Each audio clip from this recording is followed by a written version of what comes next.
Blended Podcasts. Brought to you by Blended Audio.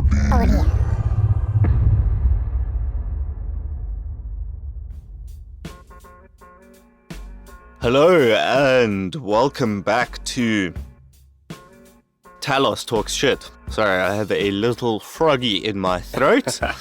Hello listeners, thank you for listening and coming back to us. I am finally back with my co-host Pubby. Hey! Welcome back. How was your holiday? Oh, dude, it was chilling. It's just another day in paradise. Chillin', dude. Yeah.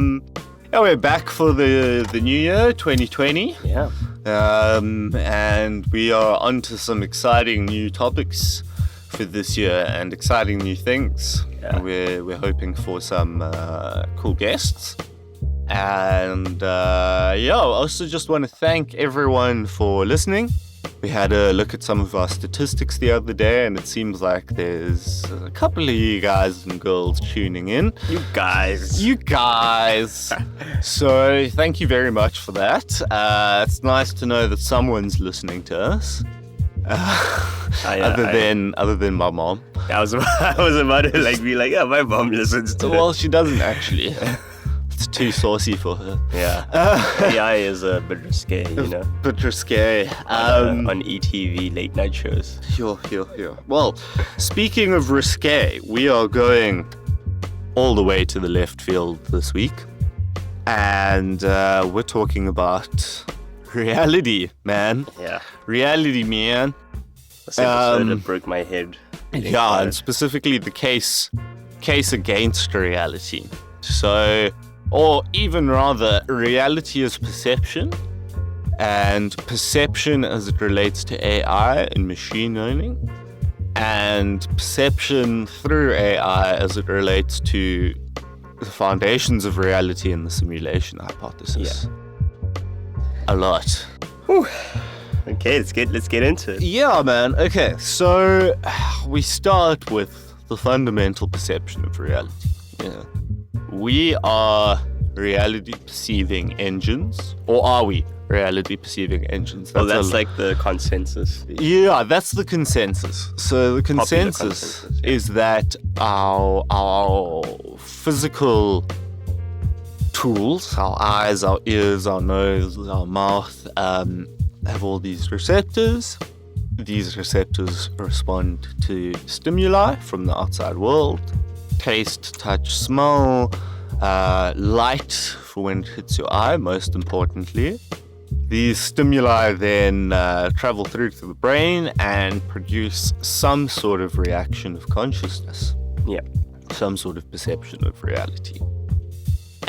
With sight specifically, the way that light travels through the eye is quite a multi-staged process. There is the perception of light through the cornea, the refraction of that light through to the retina, the perception of those light rays by rods connected to the retina, and finally the decoding of that information by the brain somewhere. Yeah, occipital nerve in the back of the brain. Oh, is it at the back of your brain? I did not know that. That's interesting. Which is interesting because the back of the brain is the most primitive part of the brain. Interesting. It is the holdovers from our reptilian brain, whereas the front of the brain is where we do all our processing and thinking. Meaning that not that I know anything about this really, but I think it's interesting that the decoding of sight then has to move as a cohesive image from the back of the brain to the front somehow. of the brain. Yeah. So that, in a very loose nutshell, is how humans perceive reality, or at least the consensus on how humans perceive reality. Do you want to talk a little bit about the whole argument about what we see is what's actually there, and the reason, and how like evolutionary arguments for why that is? Yeah, I mean, you would think just immediately that the way we see the world is some sort of truth. Yeah. Because we've been able to survive for millennia and progress. So, and we have a consensus about reality, right like now. we both see this table and this water bottle. Exactly, and we're both talking into the same microphone Yeah. and looking at each other over it and whatever. Yeah. And so there must be some sort of general consensus of reality. And if we were able to build houses, cars, plane, trains, automobiles, must be somewhat correct about that And consensus. also the kind of like most popular argument was that, well, what we're seeing must be what's really there. So like we're not making up hallucinations or something. We're seeing what's really there. And the reason why is because evolutionary, our ancestors that were able to better perceive the world were able to form better models of how to deal with the world. So like if, for example, your eyesight was very bad at like spotting hunters or like lions lions or- and yeah. things that like would eat you, or like very bad at spotting prey or like plants and foraging, they would die out. And the ancestors that had better perceptions had a competitive advantage in those environments, and therefore were able to reproduce and therefore push on their genes. more by prominent natural- traits yeah, now, by which natural again selection. goes back to the fact that the consensus those ancestors arrived on must be some sort of true consensus of reality, because Yeah. they were able Well, that's to. at least what the theory says. But now, so I really want to avoid the woo in all of this, because I feel like, the whole perception of reality thing is such an easy way to cop out into new age thought. You know what I mean? Stuff like The Secret, The Secret. Dude. You I know, don't even if you wanna talk about perceive. that. Yeah. Yeah. Yeah, man. So, like, if you perceive, you can achieve, and, like, all the Just- shit about. Just think yourself out of poverty, dude. You're just not thinking of yourself hard enough out of poverty. Pull up your Yeah, bootstraps. pull yourself up by your bootstraps, dude. You just will yourself out of.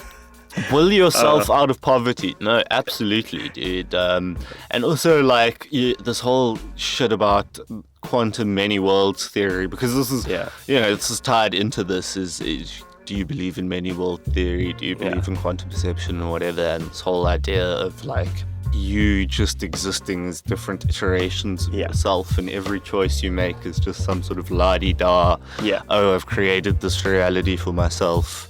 Yeah. So, taking. Well, I just wanted to say that, actually. Yeah, that was a slight obiter. It was a slight detour. Yeah, that none of this is sort of straying into the woo of, like, reality is perception. This is, Yeah. we're trying to get to some hard facts here. Yeah. So let's talk about it's Don Hoffman, right? Well, yeah, let's break this down a little bit before that. So there are people Yeah. with altered perceptions of reality. People with psychosis, people with depression, even really interestingly. Synesthesia is another one. Synesthesia is a major one, actually. So synesthesia is the experience of external stimuli as real or different objects. So people who experience, what's that guy? He experiences everything he tastes As like a color. as like a color or a solid object. Oh, really? Yeah. Yes, yeah. So he Okay. experiences everything he tastes as a sort of solid object. So mint feels like a long, cool sphere of ice in his Interesting. hands. Whereas something like aniseed feels like a bushy, warm, leafy shrub. Huh. Okay. And I mean, these people were just born like this, and there's multiple interesting cases for different perceptions of reality. People see things, people, and even way less extravagantly.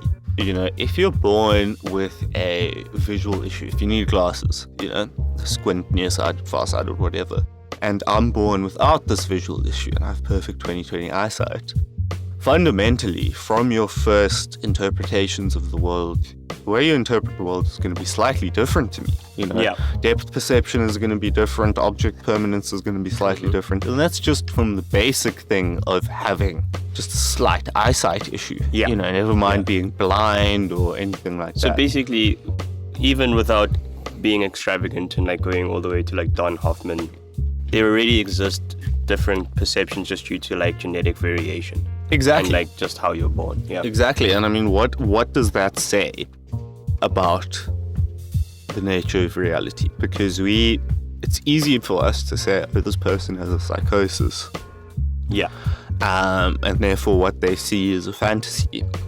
But how is what they perceive as their reality any different to what we perceive as our reality? If it's as real to them and as tangible to them as what is real and tangible to us, who are we to say that their perception of their reality is incorrect? Yeah. I think there's someone wrote about it. I think it was Michel Foucault. And I think what he wrote about was, I think he did like an analysis of psychotic patients or patients with like mental illnesses back in like the 80s and how they were like treated in like France and stuff. I can't really remember the exact details of it, but like the gist of the argument went down to something to what you're saying of in some sense a lot of the mental illnesses that were diagnosed back then as well really were less real and permanent than what we think of today. And also like the way that they saw the world might have just not, I don't want to say be alternative, but it wasn't as much of a impediment to reality as it was just a different view of reality. Interesting.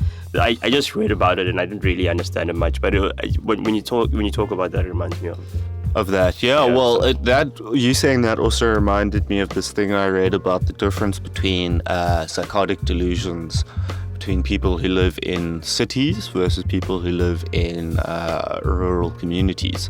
Interesting. And people who live in cities, their psychotic delusions are often aggressive, violent, terrifying, quite horrible.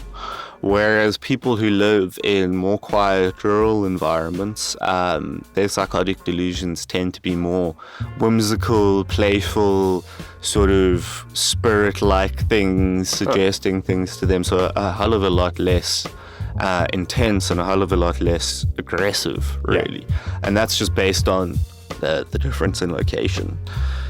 But just with all that we've spoken about, the main thread linking it all together is that even if you see, for example, a hallucination, or you see something that's not there, or you see a different perception of the world due to having a different eye color or something, what links all these things together is that we think that they're there. We think that they're real objects. If you see like a monster out there, you think that it's a physical object in the real world.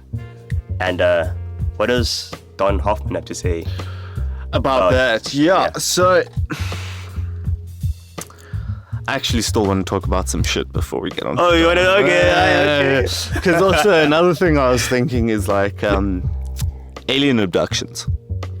Alien abductions, man. There was Harvard, Stanford, some Ivy League psychologist who decided to study this in the 60s and 70s, but he decided to study it as a sort of skeptic.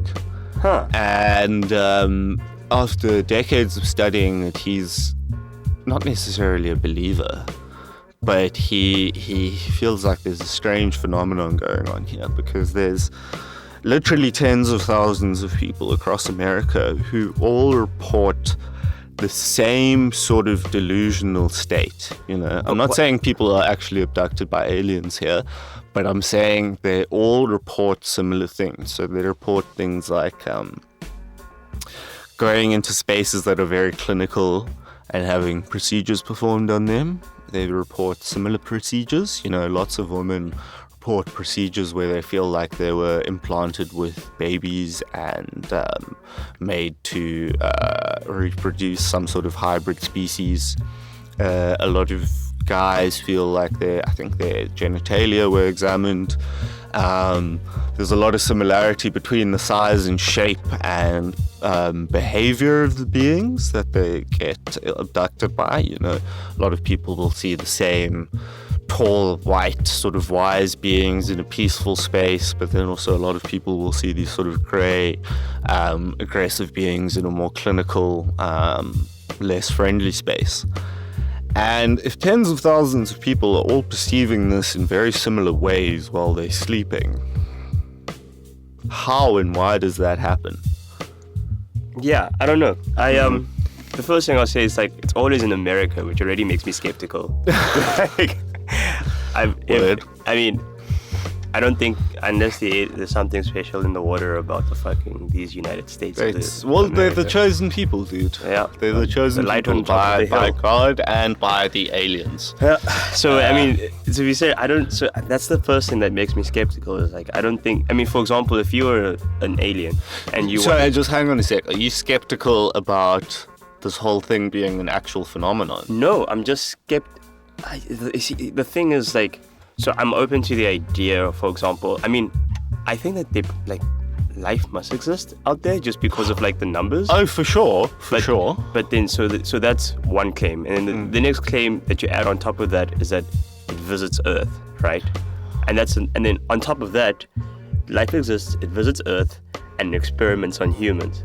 And with each step, there's an extra bit of explanatory power needed. Okay, so let's actually make this simpler, because let's start from the assumption that start from the point that these people aren't actually being abducted by aliens. Okay. So this is all happening within the mental realm, because they have put cameras by some of these people and they unfortunately don't go anywhere. I mean, personally, I would love for it to be true that aliens were abducting people and experimenting on them and stuff. That's way more exciting than just or maybe it's not more exciting than just these people creating these delusions in their head. Let me give you an example of humans, right? Okay. So monkeys it's fair for monkeys to be like, aliens exist, they abduct us and they experiment on us. And these aliens are humans, right? And what we do is that we take an alien, we put it into a medical lab because we're trying to test for some new lotion or something, some new FDA-approved drug, and we experiment on them. Right? But we don't hide. We have no reason to hide, right? There's no reason for us to fear monkeys. Right. No, for sure. And there's no reason to be stealthy about it as well. For sure. But then again, that's an argument against them actually being abducted by aliens. What I'm really interested in is saying nothing physical happens to these people, but somehow mentally, even though these people have never met and communicated, they have the same delusions. Experience, yeah. But what I mean is like, why would an alien have to be stealthy about it? If ostensibly it has the technology that makes us not a threat to it, right? And like, so for example, it can abduct you and not have to worry about the US military throwing strikes at you. Why hide? Well, I mean, depending, and that's another interesting thing. A lot of these people come to the same conclusion about why the aliens are doing it in this way, and that they are researching us and they are planning some sort of super race between them. And again, this is, I think, a consensus that these people came to without necessarily speaking to each other. Yeah. So there must be something, because this ties into reality as collective consciousness, you know, because we have these social and cultural archetypes that allow us to interpret the world. So going back to sort of the way psychotic delusions differ between different cultures and communities. Archetypal perceptions and archetypal images differ from different communities. So the archetypal image of some sort of otherworldly being experimenting on you could just be a result of a cultural meme or just, cultural perception at the time. Wait, can you make that more precise? I mean, concrete, like... Okay, so a weird example is like, let's say you eat some magic mushrooms or something, right? Okay. And you have a hunter-gatherer from 150,000 years ago and a person from 2020 both eat some magic mushrooms. they've been able to isolate certain visual patterns that arise from eating magic mushrooms. And one of those visual patterns is intersecting grid lines. Okay. So like you'll sort of throw onto reality these giant grid lines that like big squares or big rectangles. Yeah, or like whatever. a Sudoku table. Yeah, Squares and exactly. numbers in it or something. Checkers board, something like that. So the person in 2020 has a collection of cultural archetypes that is way more thick. Thick with two C's. That's like a new thing, right? Yeah. That's the new way of saying it. It's thick, dude. There's basically just a hell of a lot more in his cultural pool to draw from. Okay. Whereas the hunter-gatherer, simply because of the early state of society at that time, has a smaller cultural pool to draw on. So they both perceive the same grid lines. The person in 2020 may believe they're hallucinating a giant panel of TV screens because they know what a TV is, and TV is part of cultural archetypes, and maybe even there's news on those TV screens because news is now a cultural archetype.